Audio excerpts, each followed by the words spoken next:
It's time for Flames Chat here at the Saddledome. I'm Ian Busby of the Calgary Sun alongside Randy Sportak, who had to witness two awful games by the Calgary Flames this weekend. Losses to Edmonton and the Columbus Blue Jackets. What happened? Well, in Edmonton, they actually look like a tired team, and that's a little understandable.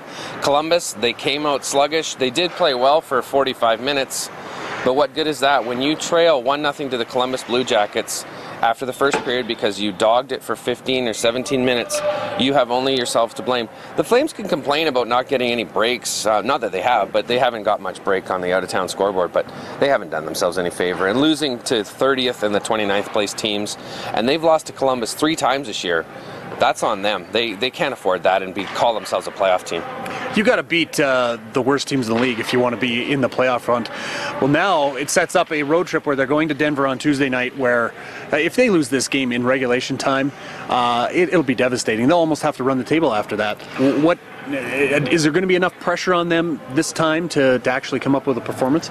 Well, not only in this game, this trip, Colorado, Minnesota, Dallas, they can't make the playoffs in, but they had a bad trip. It's over. It'll be done. You know, then we're talking about, oh, we're mathematically alive.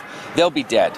You have to win these games. And not only, you know, they don't have to run the table per se, but they probably need to win 6, 7 games out of the last 9.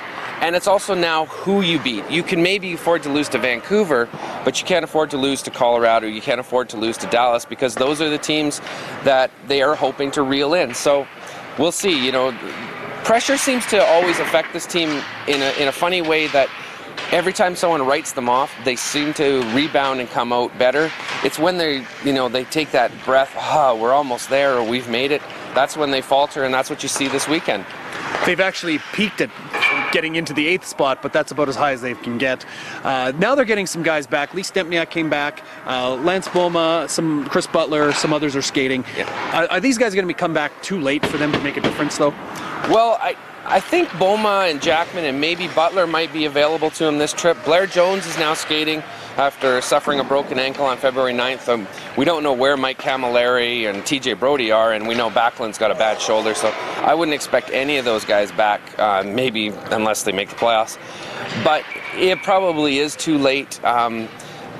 But they do need some depth. It will help. I mean, last night's game, they've had the third line played 2 minutes, 3 minutes, 4 minutes between the 3 guys. This is a team that is really relying on the Joe McGinley line. They're playing 26 minutes a game.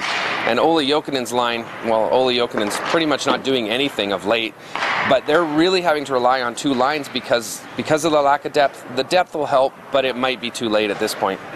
Well, that sets up the big game Tuesday night in Denver. For Randy Sportak, I'm Ian Busby for Sun News.